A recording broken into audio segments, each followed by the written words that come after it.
best case scenario, it's sex stuff. Yes. And who would want to do that? Brunch. Hit it, boys.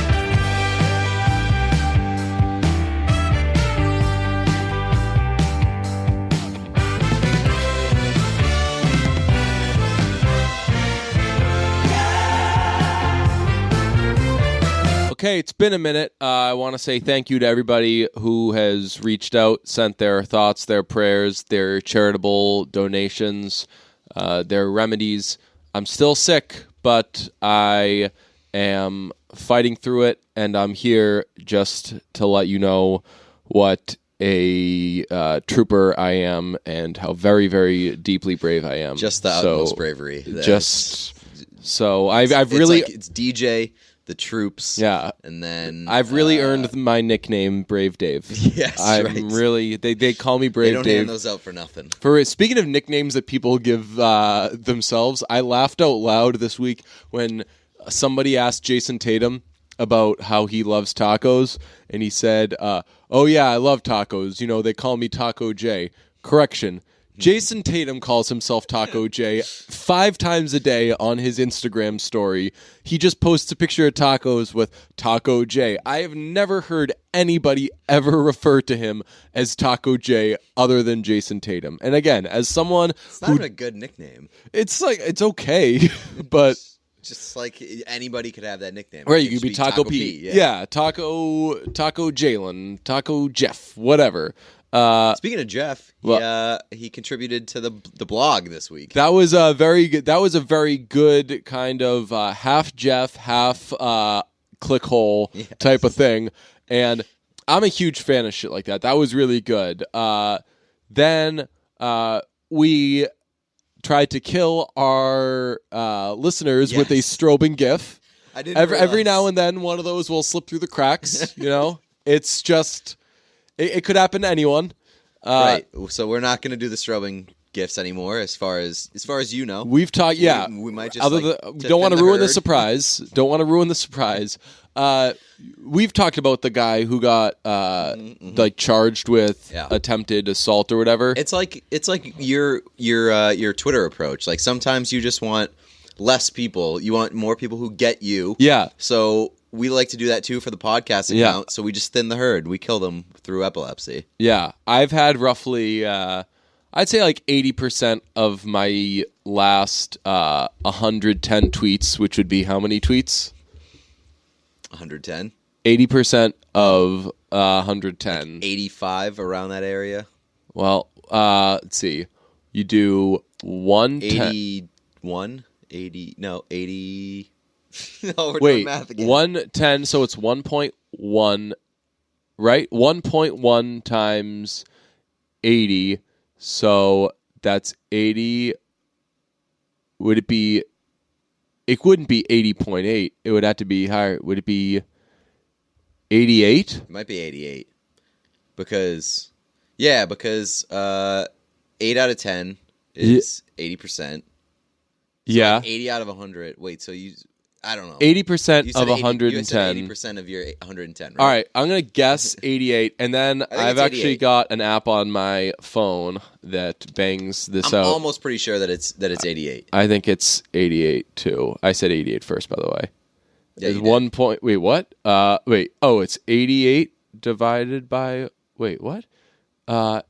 How do you even put that into a calculator? 88 divided by 110? Times 100, right? Then we get 80. All right.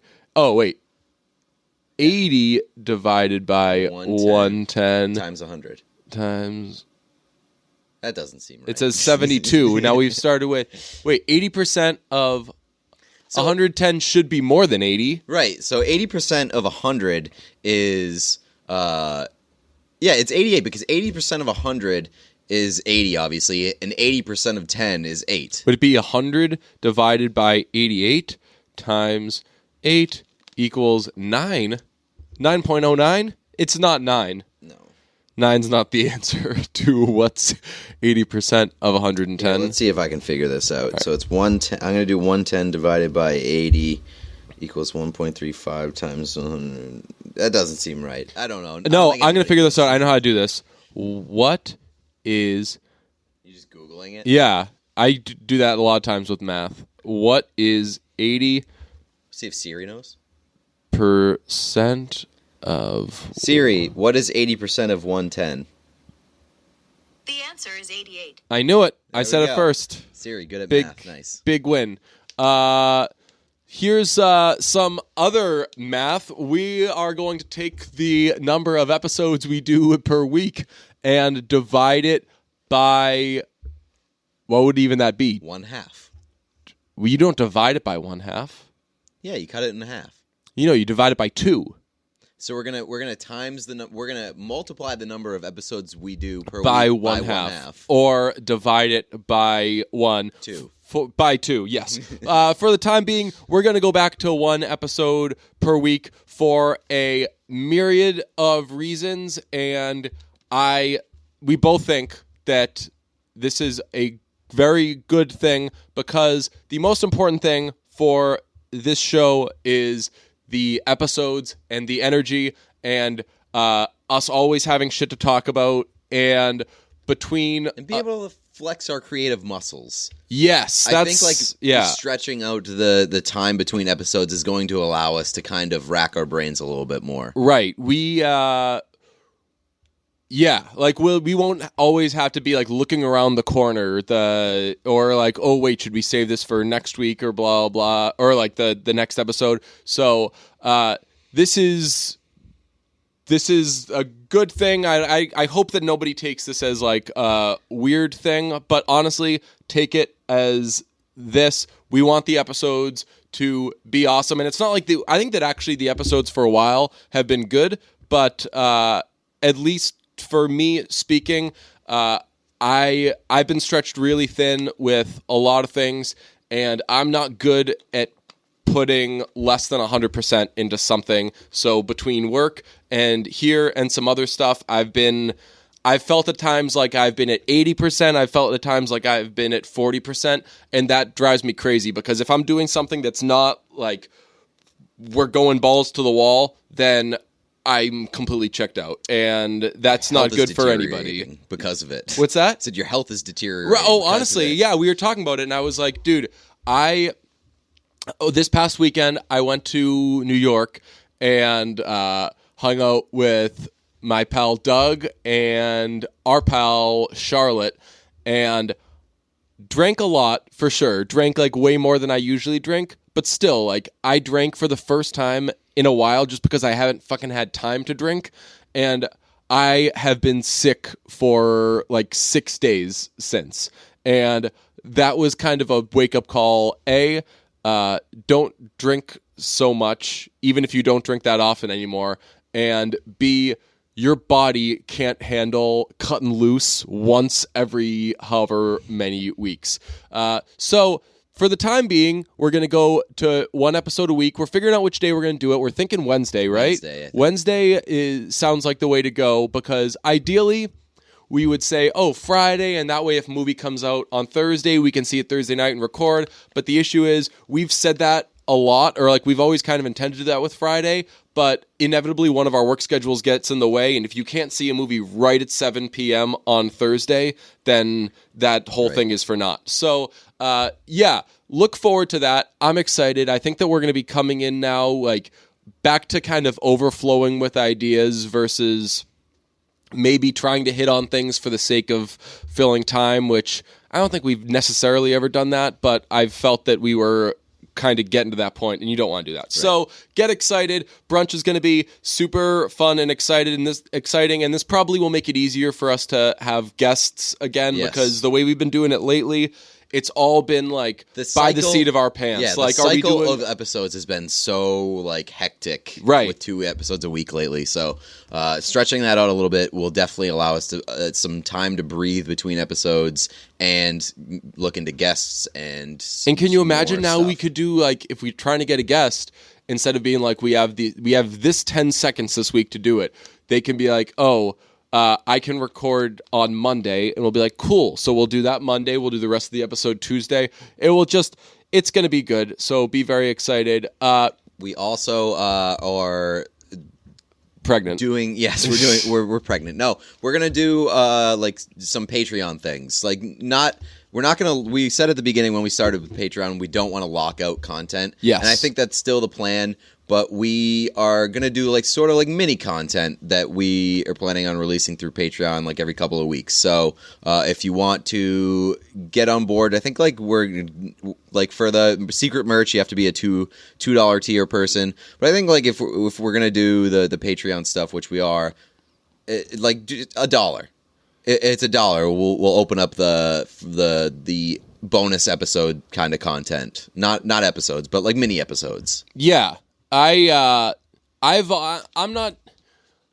always kind of wrestled with the Patreon thing. I think it's great that people are willing to give us money and stuff, but this goes back. We did this with the movie review things too. Like my biggest fear is that our best stuff isn't in the episodes, but then again, like I used to do the things I would go like live on Instagram or whatever, and that was like an extra thing, and if that was good, it wasn't in the episodes. So yeah, feel free to do the Patreon. You'll get stuff, and it'll be good stuff. It'll be very on-brand stuff. Yeah. So it's patreon.com/listenerbrunch if you want to hop on that. Yeah. While in New York, I figured out the greatest trick in the world. I hope I'm not telling a tale out of school. We were going to Brooklyn, and we needed to get like a bite to eat before we went to a concert. So my friend texted our other friend, Charlotte, who's been on this podcast, does awesome stuff for SI now. Hey, where can we get? We had a group text going. And it's like a very sarcastic, snarky-ass group text, like every group text is. Yep. We said, where can we get a bite and a burger? And she said, this place. And my friend immediately went to Yelp to find a negative review of that place. And we crafted the best response ever. She said the name of the place was Sisters. She said Sisters. Wow, so free advertisement. He found the worst review he could find on Yelp, read it to me. I was driving, and it was like, they were so rude there. They were very mean, inconsiderate, blah, blah. Come to think of it, I may have experienced racism. Oh, my God. So we took about 5 minutes to craft the perfect response, which was, Yelp says Sisters is racist. What else you got? and like we told her, like, we're just fucking around. But that is the funniest move in the world, to ask somebody for a recommendation and then immediately cross-reference it with Yelp, because you could have, as was her response, she was like, just fucking start with Yelp then if you're gonna cross-reference everything. That's a hilarious move. Ask someone for a recommendation, then cross-reference it with Yelp, inevitably find a negative review on Yelp, because at some point everyone has a bad day and they're going to have a bad experience there, and then throw it back in their face to be like, wow, really? You condone this place? You told me this story too, and I was like either of you would care if the burger place was racist. Well, that was the thing. We said, we were like, if this place actually is racist, which a lot of and who knows, maybe that person did have like a bad racist experience. No, okay, it was just one. But we were like, if there's some like racist place operating, don't we have to like go stake them out and see what's going on, and maybe like drop down a citizen's arrest or two if something's going right? We got to go there and get a burger as recon. Yeah, no, sure. No. No, we ended up going somewhere else. But then, like, later on when we were asking, like, hey, where should we get a breakfast sandwich? We're looking for places where everybody's, yeah.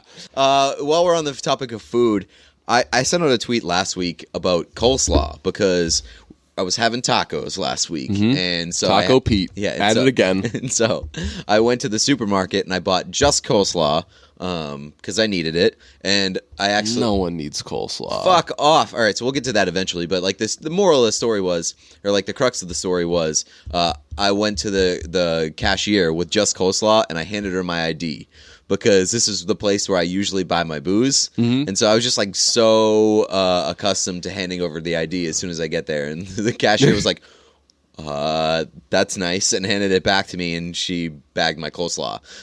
But like, I tweeted that out. She said, "Hey, this is coleslaw, not Cole Ones." I tweeted out that little anecdote, and people were like, "Well, that's what you fucking." The weirder move here is the fact that you fucking go to the grocery store and buy just coleslaw. I would agree with that. What the fuck? The coleslaw, I will not allow the slander of coleslaw on this podcast. Coleslaw is good. It's good by itself. It's very good on tacos. No, it's not. Yes, it is. Oh my god, you probably put. Do you put ketchup on Chinese food? No, that's the same thing as putting coleslaw on tacos. No, it's not. Like coleslaw on like shredded chicken, shredded beef. Very inauthentic. Very inauthentic. Fish tacos, coleslaw. It's all great. You all are a bunch of fucking idiots. No, coleslaw sometimes can be okay, sometimes it can be fine, but the alternatives to coleslaw are always better. No, they're not. Not with like a pulled pork sandwich. Pulled pork sandwich with fucking coleslaw on top is unbelievable. No. Yes. Just maybe toss some pickles on there, douse it in some extra sauce. That's it. And then your side is either like mashed potatoes Those or mac and cheese. Mutually exclusive. I have a hard time even getting in a coleslaw argument because it's just so... It's factually bad. It's like saying... It is not. Like, do you like dipping stuff in mayonnaise? No. So people who like coleslaw are like people who like dipping stuff in mayonnaise, where like the best condiment for fries is actually mayonnaise. Sometimes some malt vinegar on top as well. And just like, okay, well, I'm dealing with a fucking idiot here. It's like, coleslaw people are like MAGA people. It's like I just know that for some reason your brain is short circuiting, and I could try to talk some sense into you. If we did I won't even stand for it. We won't do a poll. But if we did a poll, coleslaw would get smoked. You know that. Like in terms of comparing it to what? Like not eating. But I would say that coleslaw, like if the poll is coleslaw fine, the poll would be, I think, pretty close. But you're not you're not arguing that coleslaw is fine. You're arguing that coleslaw is good. It's really good on tacos, he says. It's really good. Oh my god. Well, speaking of coleslaw, today's episode is brought to you by Robinhood, which has nothing to do with the coleslaw business. Well, it can, depending on how you play it. That's true. You guess I'm not telling you how to divvy up your finances. But Robinhood is an investing app that lets you buy and sell stocks, ETFs, whatever that is, options, and cryptos, all commission free. They strive to make financial services... What did you just call me? They strive to make financial services work for everyone, not just the wealthy. And God bless them, because Lord knows we're not the wealthy. Not classified as, quote, the wealthy. The wealthy. Imagine living I give myself a lot of nicknames. I don't foresee myself being like, "Hey, what up? The wealthy's here." Yeah, just imagine living a life where, like, everywhere you go, they're like, "Hey, there's the wealthy." The wealthy. That just gave me such a good idea. I'm writing it down. It's a non-intimidating way for stock market newcomers, such as ourselves, to invest for the first time with true confidence. Simple and intuitive, clear design with data presented in an easy-to-digest way. We actually have toyed around with Robinhood ourselves because, not to brag, we like tights. We got a little, yes, we do love men in tights. We got a little free deposit, so we've messed around with it a little bit. It's pretty easy to use, even for idiots like us, who are very bad with money. A couple of pores, yes.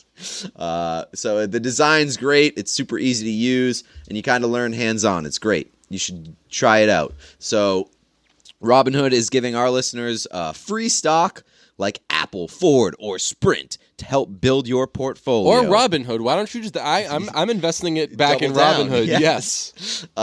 Don't invest in Tesla, because Elon Musk is just going straight down the hole. I'll tell you, was that weed even real? I guess, man. Because he's a fraud. Yes, he is a fraud. Sign up at brunch.robinhood.com. That's brunch.robinhood.com to start your stock rise to being classified as the wealthy. Robin Hood. Next stop, the wealthy. Brought to you by Robin Hood. Go to sleep. Better Call Saul and Insecure are the two shows that are in season right now, and I must say both are tremendous right now. This might be the best season of Insecure, which is crazy to me. You think so? I thought last season was a little better. Last season was good, but it just hurt me at points. Yeah, but I mean, it's supposed to. This past episode of Insecure was the saddest one. The ghosting one? The ghosting one. Because, I mean, Issa's went straight down into madness, which I guess like that probably happens to a lot of people when they're ghosted by somebody that they like. Yeah. I just don't feel like it would happen that way. I don't know. Have you ever been accused of ghosting? Yeah. But did you think that you were ghosting? Yeah. But it wasn't like malicious. No, I mean, like, it was. I knew what I was doing, but it wasn't a situation where I was like, I led this person on, and was like, this shit's real, and then I just disappeared. Right. So that's why I'm saying I don't think it would happen that way. Right, because that guy's a psycho, because he did like reel her in that way. He even like right off the bat, he was saying some real stuff to her, and then he says like, how do you know when it's real? Oh, well, it feels real. I think it's real too. I think they did some lowercase L talk. They did like I really like you talk. Yeah. If you say I really like you, it's more serious than if you say I really, really, really like you. Wait, is it? I really, really, really, really, really, really. I really, really, really, really, really, really. So one really is more real and serious than 6 reallys. That's just too many reallys. I think I've said I really, really, really, really, really, really like you to a girl, and she's probably just like punched me or something, and that's been like the little joke or whatever. But if you say I really like you, you are so close just get to the point, man. You are you are cutting to the feeling. Yes. It is. You are so close. Speaking of which, Carly Rae says that she has a completely different project coming out. So not for me. Looking forward to the metal part of... Well, I mean, is that what we want from Carly Rae Jepsen? I mean, Emotion was so far I've liked the best. everything that Carly Rae Jepsen's ever given me. But Emotion was the best. Why would we want something really, really, really, really different? Yeah. Well, that was 3. That was just half of the 6. But yeah, that guy, that Nathan guy kind of did all the he made it real and then ghosted, which means that something's wrong with him, obviously. He literally might be dead. Do you think that the handsome Asian friend of his killed him? That would be a great plot twist. Killed him with those looks of his. Yes. That's a really handsome, clean-looking dude. That's a guy that I don't really believe. Handsome, clean roommate situation. I know. That is. Imagine, the world of Insecure just has no bad-looking people. I know, but that even by their standards, that is a good roommate duo. Imagine either of those guys bringing a girl home and them walking past the living room and seeing the roommate on the way to their... like that would be what is this place? That would be a horrible situation for any girl brought back to that room. To be like, do I want to have sex with that guy more? Right, because it is... I would honestly... Because Nathan is very handsome. He's got those Michael Ealy eyes, He's the most handsome... fuck, I don't want to say that. No, Lawrence is... But... Just always gonna... He is neck and neck with Lawrence for most handsome guy on the cast. Yeah. He's... No offense to Lil Rel Howery. I would say that... when's Lil Rel been on the show? He was last season at Molly's Firm. Oh, yeah, he works at... Yeah, you're right. Oh, man, he had a tiny role. Yeah. But, yeah, he's weird. Also, his friend might... Can we tell if his friend's an asshole? Which one? The Asian guy? Yeah. He certainly seemed like he's really cocky towards the end. But I think that he was like, I guess like maybe that's a good question, because he first came off suave and like very confident and stuff like that, and then he kind of like sort of steered towards asshole territory. But I felt like they were playing off each other. Right. I think that I think that Molly was playing up the the first time I saw you, I gave you way too much of me, and now I'm very close, and now I'm very guarded. And he's trying to like playfully pull her out of her shell. I don't know if he's I think he doesn't know how to do that. He's taking it too far. I don't know if I want to classify him as a dick because I don't know if he does that all the time.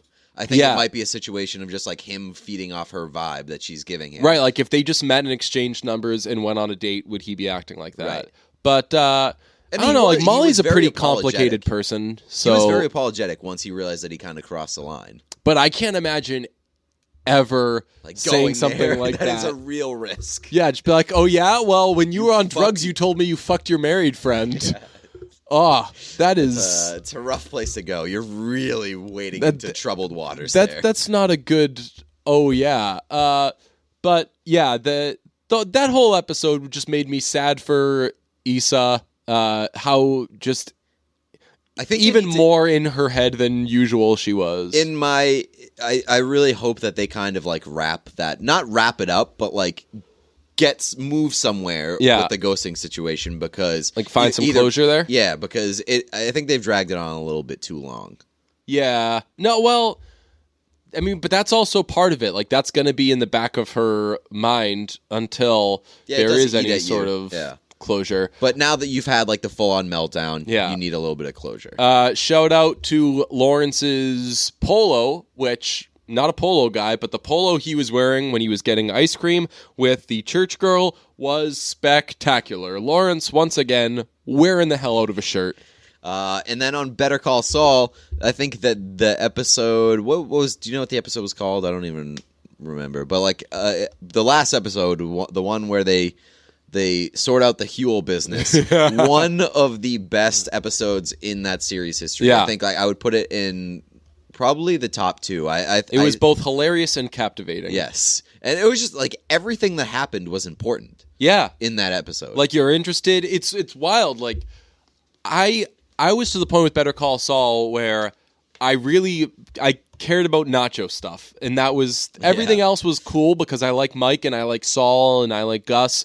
But I was like, just give me Nacho, give me Nacho, give me Nacho. And this season, it's Nacho like has been put on the back Kim burner. Wexler for president. Yes. Werner is an amazing character. The Love German him so guy? much. Yeah, like the engineer. Yeah. Yeah. That whole like storyline I'm into. I don't think that it's going to end well for him or any of those guys, especially with what happened in the last episode. Like knowing how much Gus hates loose ends, it's hard for me to imagine that they walk out of this alive. Well, speaking of loose ends, I was wondering if they were going to let us know whether they killed those two guys that Werner was talking to. Sure did. Possible, at least, right? I don't think so. What? In the bar? Yeah. I don't think so. You don't think they did? I don't know, maybe. I don't think so either, because Mike is also a believer in, like... Mike's a pretty strong live and let live guy. I think that opens up more possibilities of issues, killing the disappearance of two men in a bar that were talking to this German guy, than just letting them be and hoping that they don't make the connection between the plans that he drew on a coaster. Right. I think that the chances of them killing them are pretty low, but you never know. Hopefully. But yeah, love Werner. Just a titan of a character. I like the relationship between he and Mike, and I thought that this episode was good to kind of reestablish that Mike's the boss, and he will intimidate the shit out of anybody if he wants to. I've been casually rewatching Breaking Bad for the millionth time, and my takeaway this time around is that we all sleep on how much Mike manipulates Jesse, because the whole thing, everyone's like, oh yeah, Walter manipulates Jesse, manipulates Jesse. Really, Jesse is just a person who's begging to be manipulated by anybody. And that's how, obviously, when Gus and Mike are trying to push Walter out, that's how they do it, just like with Jesse. But Jesse sees Mike as the father figure that he wished Walter was, so we all kind of let it slide as, oh, Mike's a good guy. Obviously, none of the people in this show are good guys. Like I think Mike Mike's stopped as being close as you can get, but like he still Mike trades in. Yes, Mike has a moral compass that he knows he often ignores. Yeah. Where I don't know, like, but you could probably say that He has the best intentions, I would say. I don't necessarily say that because what's the difference between intentions and your actions, right? Like, yes, I mean, like, but he intends to kill a lot of the people that he kills, and that's how those people end up dead. That's true. Yeah, but so like I've been invested in pretty much every storyline here, but I do think that Nacho has been sort of pushed to the back burner during the season, which is fine because everything else has been so good. But like the Huel court case this time around was great. Nacho, we were introduced to a surprise Breaking Bad cameo from Crazy 8.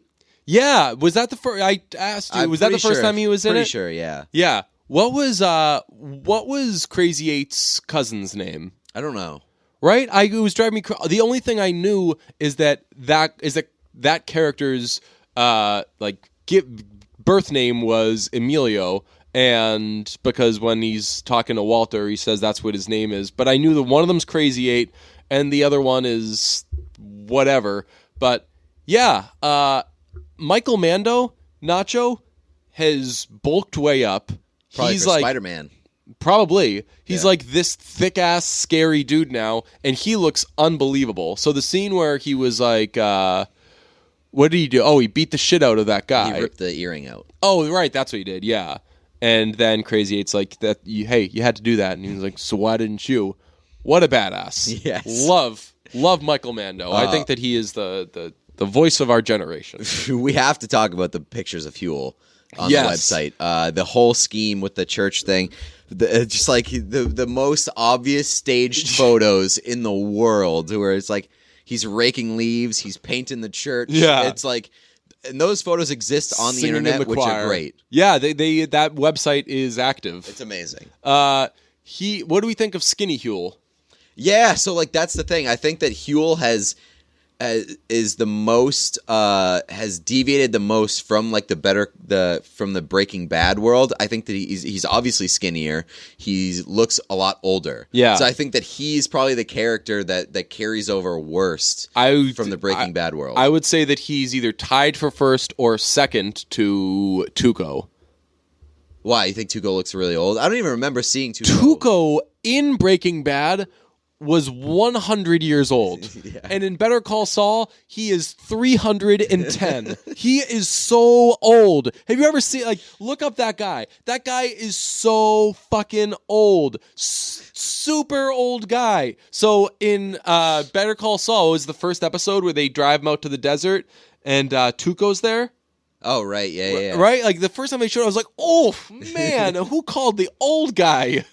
That is one old fella. Tuco, happy birthday. But maybe he hit it big in the meth industry and was able to afford himself a facelift and got 10 years younger. Or 20. That is an old person. Yeah, but Huel looks very different. It's sort of like a shock to the system. Tuco, 200 years old. Yeah, but it makes me happy for him because it means that presumably he's in better health. You would think, but maybe he's just doing more drugs and stuff.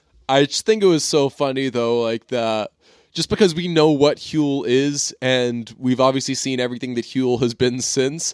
All those pictures of him being like this, it's really just him smiling because we never see Huel smile. And maybe he does smile, but the only thing that we know of him so far in Better Call Saul is that he clocked a cop with a bag full of sandwiches. And then we get all these pictures of him like smiling in church and being this wonderful person. So funny. Let's look up the age of the Tuco actor, because I've done this before. I put out a poll one time, like, how old do you think the person who plays Tuco is? Yeah, we've had this discussion before, He's I'm pretty sure. 300.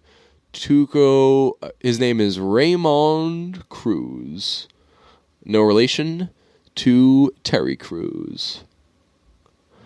Raymond Cruz is 88. No, that's still a calculator. Raymond Cruz is...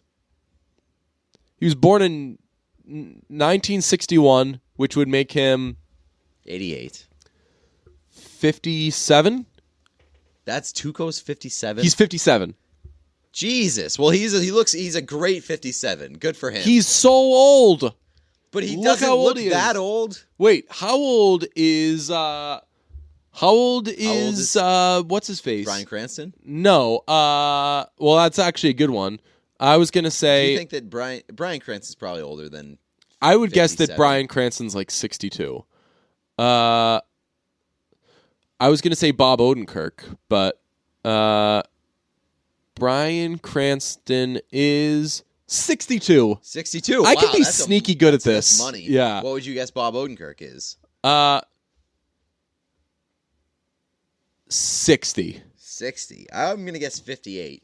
Bob, we should do this. We should just have a casts of shows and guess how old they are and see how off we are collectively. That's going to be a new segment.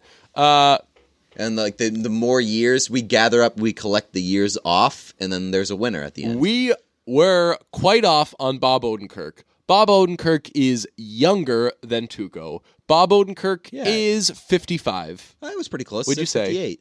Yeah. You're off by 3. Yeah. That's I mean, it's not neighboring, but it's pretty close. Yeah, you shouldn't feel terrible about it. You should just feel really bad about it. He has 2 children. He's an actor, comedian, director, and writer. And tell you what else he is. A person who can get practically anything on demand, just like you, like our podcast, whenever you want it, whenever it's convenient for you, provided it's just once a week. Did you know that you get stamps and postage on demand? Yes, all you need is Stamps.com. Come on. So it's time for me to motivate the audience. With Stamps.com, you can access all the services of the post office right from your desk. Buy and print real U.S. postage for any letter or any package. It's available 24 hours a day, 7 days a week. Just click print and you're done. Stamps.com will even send you a digital scale. You can weigh your letters, packages, print the selection amounts of postage every time. So this is my personal recommendation to you. I'm required to tell you. I'm going to talk about how I've used Stamps.com. For example, to send important letters and packages or merchandise for our show, etc. I'm giving you my personal recommendation to our listeners, to use Stamps.com. This is a call to action, folks. Right now, use Brunch for this special offer. A 4-week trial. It includes postage and digital scale. Don't wait. Go to Stamps.com before you do anything else. Click on the radio microphone at the top of the homepage and type in Brunch. That's Stamps.com. Enter Brunch. Stamps.com. Send something to Robin Hood. Oh, goodness. How old do you think Anton Yelkin was when he died? Jesus Christ. I'm going to guess like 28. Ooh, that's a good... 27 or 28. Yeah, I was going to say... Yeah, but I think if he was 27, we would have heard about the 27 Club. I'm going to guess 28. You know what? I think that you're right with 28. I'm going to stick with that too. Possibly like 29, but I think you're right in the area.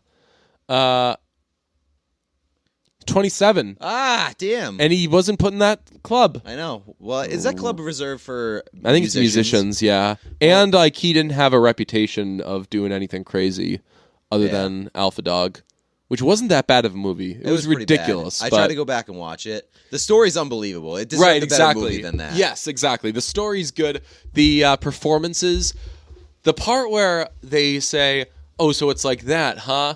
And Emil Hirsch goes, "It's just like that, motherfucker." I'm like, oh no. And like it has a decent cast. Like all those guys in that movie are pretty good. Didn't Emil Hirsch end up being like scumbag. A crazy guy? Yeah. What did he do? I think he punched a studio executive. Oh, it was a woman. Really? Yes, at like at like a film festival at like Cannes or something. Jeez. They were at like a party and he hit her. So is he canceled? Yeah, I'm pretty sure. I'm pretty sure that guy's done. Wow. I watched Into the Wild this week. So Nice. it was like the first time that I'd seen it. So I ended up Googling Emil Hirsch. It's called Into the Woods, right? yes, where he turns into a witch. It was, James Corden and it's Meryl Streep, isn't it? Isn't she in that? Yes, Kendrick? that's why I had to see that stupid movie. That movie stunk. Speaking of movies that stunk. Yeah, right. Oh, yeah, because she was nominated. Anna Kendrick, right? Yes. Okay. Speaking of movies that stunk, I watched a movie called Would You Rather, and it was like the worst Blumhouse movie you could imagine, except not even made by Blumhouse. And it was a horror movie that starred Brittany Snow, which makes me think it's a bad start. Brittany Snow might be in the JC Chazet Club, where she must be an asshole or something. Because I think she's a good actress, and she's really pretty. She's complimentary. But she's... like, that's what she gets when she goes for a leading role. Like, she gets that. She gets Prom Night. John Tucker Must Die is a great movie. You ever seen that movie? Yeah. That's a classic film. But that was like an ensemble cast. That wasn't like a Brittany Snow-led movie. Right. But she was great. I love Brittany Snow. Also, crazy thing I learned, Brittany Snow shares a house with one of her castmates from Pitch Perfect, and the castmate is her name is Kelly Jackal, and I was like, Kelly Jackal, why does that name ring a bell? And I figured out that one of the girls from Pitch Perfect was on season 1 of the Sing Off, which I watched that show big time because obviously. Like love music, Sarah Bareilles was host. Oh, really? It was like all a cappella, and there was this girl. There were 2 girls on it who were great. Kelly Jackal was one of them. The other one, I forget her name. But I remember like I followed her on Twitter because I was like, she's gonna be a star. Spoiler: she has not become a star. Who did she play in Pitch Perfect? Which one was she? She was this sounds like the other blonde girl. The one that's not Anna Camp. Wait, okay. So Anna Camp is like the leader, right? Yeah. Okay. I don't know if I know. She's like tall. She's pretty. Yeah, but she didn't have like a ton of lines or anything. But isn't that crazy? Yeah. They're just like they're housemates. Yeah, they just. You know what? I don't hate that because she. Like, if she's presumably single or not betrothed or anything, what's her first name again? Sorry. Kelly, Kell. I think it's EY. Yikes. Yeah. Some real issues there. Okay, yeah, I know this girl.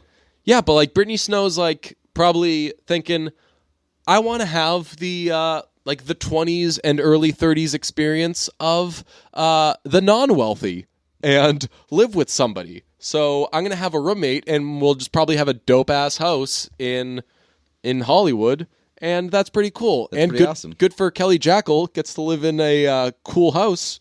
Pretty sweet. But this movie, Would You Rather, is Brittany Snow's brother is sick. He has leukemia, and they can't pay the bills. That seems to be they don't have common insurance. problem. Like, sounds like a nightmare. Yes. It's obviously a very commonly told tale in movies. But hey, maybe if healthcare wasn't such a nightmare, that wouldn't have to be a story in every movie. So if you're sick of that story, get out there and vote. Do something about it, please. So they don't have money to pay the bills. She can't get a waitressing job. It's really tough. And the doctor brings her in and says, hey, there's someone I'd like you to meet. And the guy, it's this aloof guy who's very rich. Step 1, gotta know. Cut it right there. The wealthy. Right. You can't trust him. He's the right. Oh my God, this guy is the wealthy. And he's like, I would like to invite you to a dinner party. Oh, that's yeah. First red flag. And she was anytime like, the wealthy invites you to a dinner party, and they call it a dinner party, is excited to meet a poor person and invites you to a dinner party. Like, so he's like, after the dinner party, the evening will culminate in a game. And she's like, what kind of game? And I'm like, get out of there. Like, how has he not killed you already? And she says, the winner of the game will have... The wealthy have a dinner party, and then there's activities after. The activities are never good. Best case scenario, it's sex stuff. Yes. And who would want to do that? Worst case scenario, it's what this movie is, which is, he says, the winner will have everything taken care of. All the money you would want, I'll put you back in school. Which who wants to go to school? Just kidding. School's obviously School's very great. I good. miss school. School's the best. School's camp, and Very expensive. And he's camp. like, and we'll have a donor lined up for your brother, and next stop, see you later, leukemia. So it all sounds That's how that works. great. Yeah. It all sounds very, very, he's like a guarantee, no trace of cancer forever. And he's like, I'm so rich, I've secretly cured cancer and I'm sitting on it. I'll bring the doctor to you. Yes, no snake oil. Yeah. And so she says, this is the least kind of smart. She says, what happens if I don't win? And he says, you just don't win. Which... technically not a lie. Fair response. Not a lie. And so she goes to this dinner party. She leaves her brother at home. She's like, hey, you got your pills and everything? You're all set? I'm going to go out for the night. Right, honestly, she does that. And he's like, yeah, I'll play video games. It seems like he's in store for a better night than she is, depending on which game it is. So she goes to the dinner party, and there at the dinner party are a bunch of people who have been flown in, who don't know what the party is. One of them is an old person who can't really speak. Another one of them is a recovering alcoholic played by... Brett Kavanaugh. No, this guy... This guy who... He's in everything. Is his name John Hurd? Is that a thing? Yeah, that sounds familiar. He's... I couldn't tell you one thing he's in, but he's in everything. Is that his name? If I sniped this guy's name... Yeah, I did. This guy. Oh, he's the dad in Home Alone. Yes. Yeah. So, he's also dead. Is he? Yeah. Recently. Hey, July 21st, 2017. Hold on, let me look up what his age was. He was just 71 years old. Oh. Yikes. So that means that Tuco has already... We're having a moment of silence. John Hurd, he was just 71. Thank you. So, that's how you have to end moments of silence. Yes, thank you. Thank you, and then you just jump right back into it. Yes. So, he's an alcoholic, and they have all these... recovering for like 15 years, something like that. There are all these people there. Sasha Grey's in the house. Ooh, yeah. Okay. And Sasha Grey, just a dreadful actress, huh? Well, yeah. Just like very she doesn't say her lines well, but I think that that's kind of what she's going for.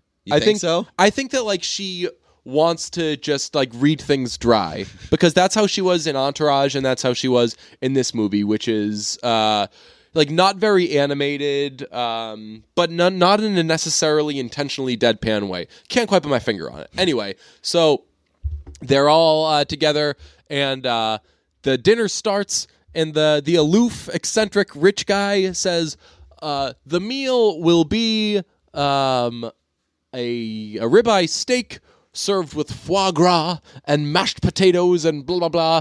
Brittany Snow raised her hand, and she's like, yo, what up? Iris here. That's her name. I should have told you I'm a vegetarian. Oh, no. Bad start for her. Right. And he says... I think that we have found our first opportunity to award some money. Eat that entire steak and foie gras right now. And she's like, no, I'm a vegetarian. And he's like, not for $5,000? And then he takes a bite of it and he's like, oh, this is so good. Make it $10,000. Eat it. Like, dip that steak right in the liver. Like, do it. So she does it. Gets $10,000, and he's just belittling her the whole way. He's like, a lifetime of discipline thrown down the drain. Fuck you. And sounds great. Well, if that's just what it were, that'd be fine. So then he says to the alcoholic, what's the matter? You don't like the wine? And he's like, well, as you probably know, I'm an alcoholic. And he's like, $50,000 to drink this entire decanter of scotch. Jesus. So he does it, and he's like, oh, we're partying now. He's really excited. And he's like, so the game is about to start. Would anyone like to leave? For some reason, no one would like to leave. They're like... Well, they're throwing around $50,000 to get drunk, so... Right. I'm in. But he says when she eats the steak, he's like, oh, you have totally thrown away all of your, what would it morals. be? Yeah, like your morals. He was like, but believe me, there'll be a lot more at stake than that soon. I don't think he said no pun intended after at stake. Should have. Really missed opportunity. Yeah. And he's like, okay, let the game begin. So, first thing I'll reveal to you, our butler here, Bevins, is an ex-person who tortures people. So, bring in the car battery. And Christ. people have to choose, would you rather electrocute yourself or another person? So, it's going around the table. 100% picking somebody else. Oh, Sasha Grey was big on that train, let me tell you. Yeah. And so they're electrocuting. A lot of people are choosing to electrocute themselves, but so the trick is, if you electrocute yourself and then the next person has to choose between themselves and you get it twice in a row, which the only person who gets electrocuted twice in the first round, or actually, no, there are two people who get electrocuted twice in the first round. One of them is the only black person in it. I was like, tough break. I am hating where this is going. Yeah. And so they get through the first round. Nobody dies in the first round. The second round is you have to choose between, would you rather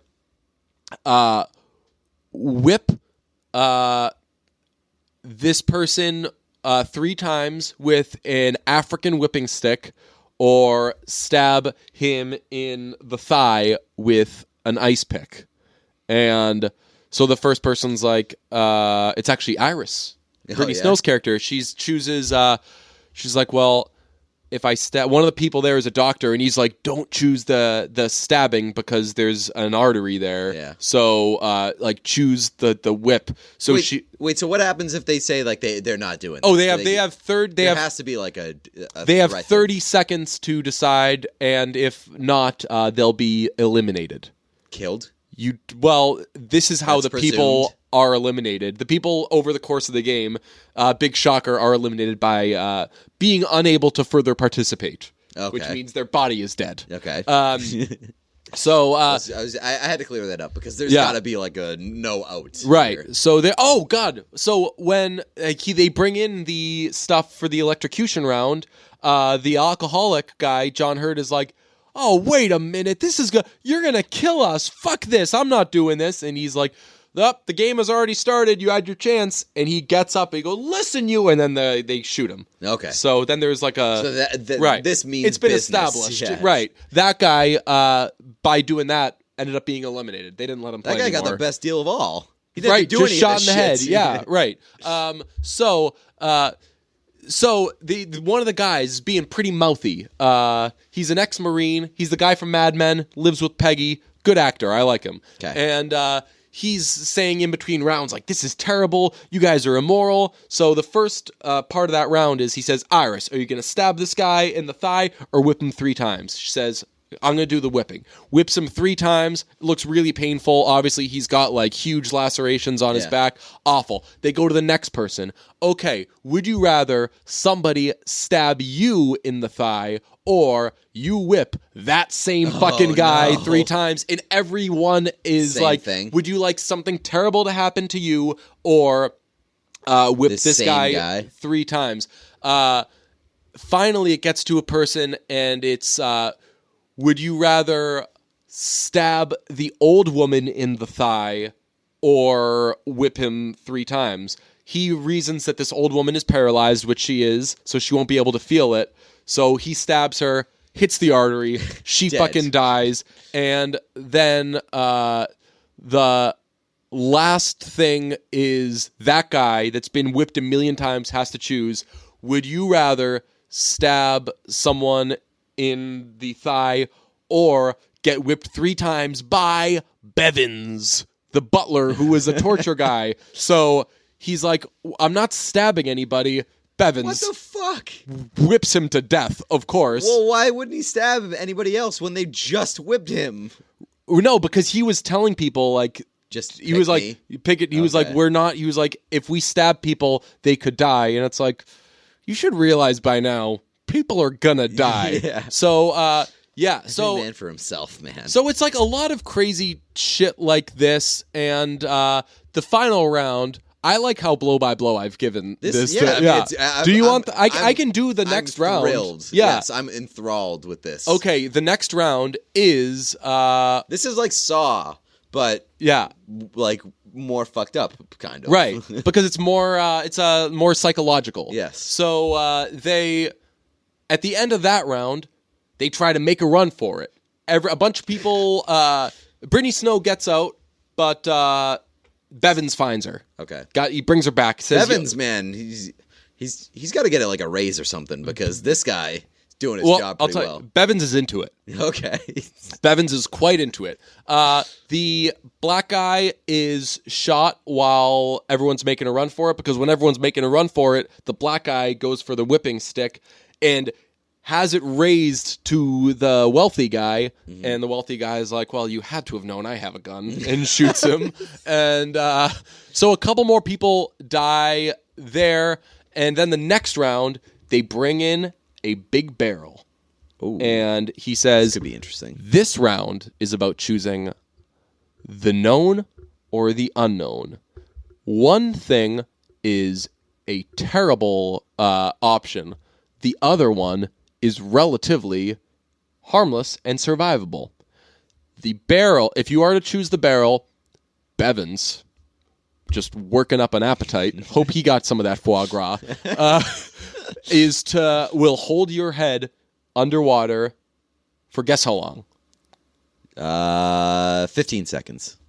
2 minutes. Okay, well, you're going to die anyway. So you're like, that's got to be the horrible thing. Yeah. Or you can take... Wait, no, I would imagine that was like the good thing, because...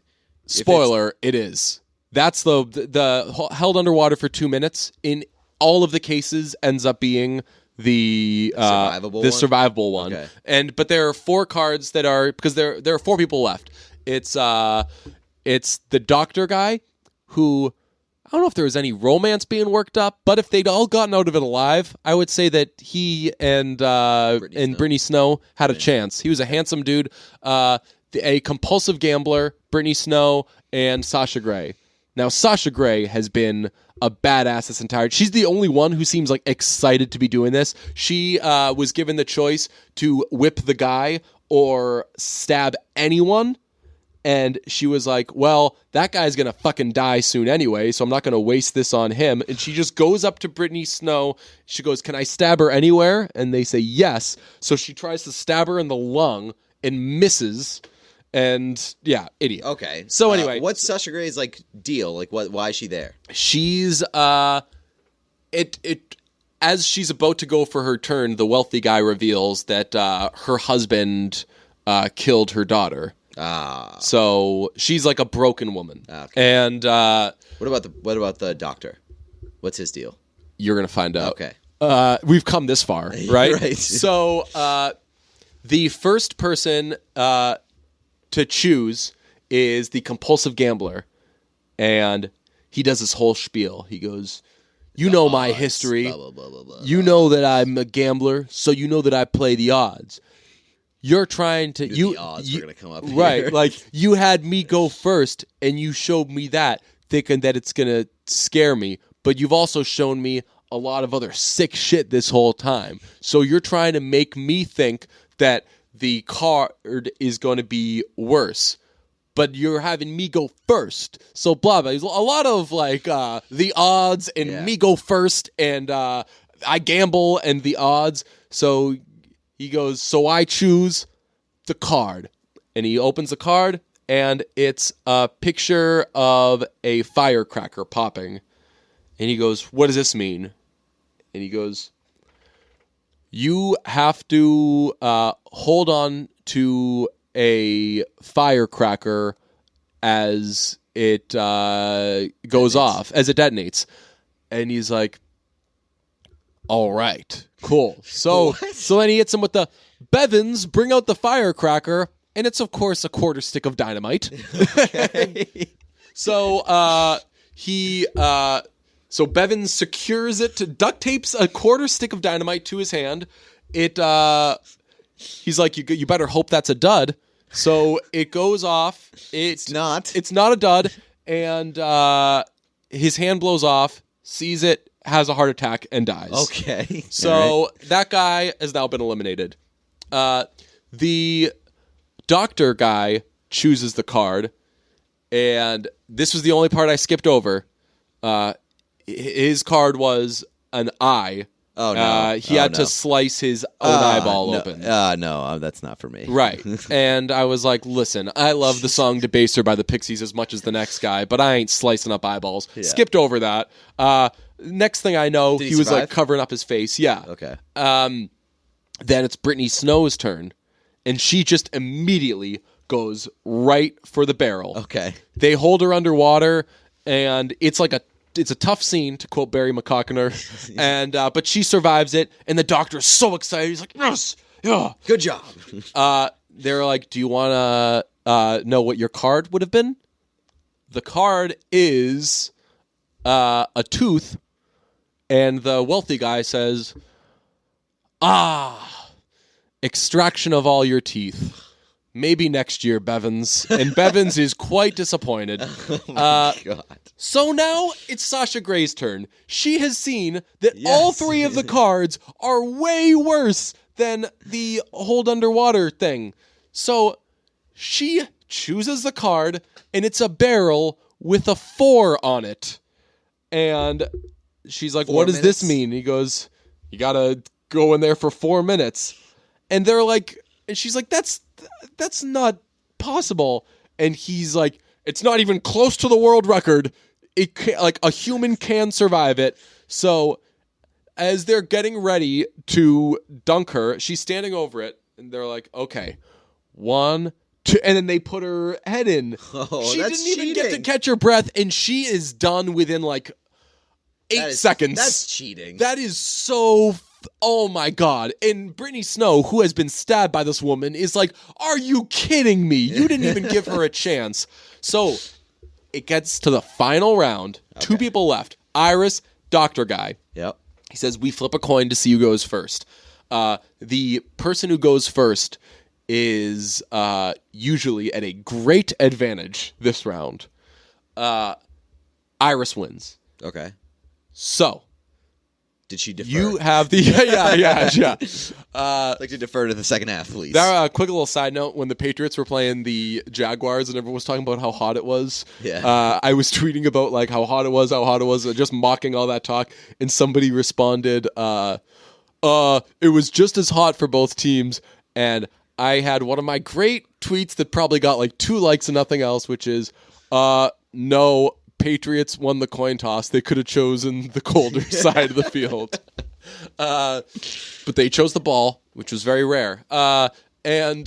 So Iris wins. It comes down to one choice. Would you rather get up and leave, both people walk out with nothing but their lives, or get that big prize by shooting the other person dead? And it's down to her and Loverboy. And she's got the gun. So if you don't win the coin toss, you can't win the game at all. You can't get the money. Yeah. Right, yeah. Wow. Unless, I don't know, maybe he's like, all right, she passed. What do you think? Yes. So you never know. He's like, Iris, it's over. We can leave. It's fucking, like, this is it. And he's like, he keeps saying something about your brother. It seems like you're doing this for your family. Well, let me tell you why I'm doing it. She dead. Really? She killed him. And you're like, whoa, Iris. And I'll tell you, the wealthy is just as surprised. Yeah. He's like, ho, a winner, blah, blah, blah. So they do like a big celebration thing. And at the door, as she's leaving, he gives her this big bag of money, and he's like, this should take care of you. We've already got the donor lined up. Your brother will be good, blah, blah, blah.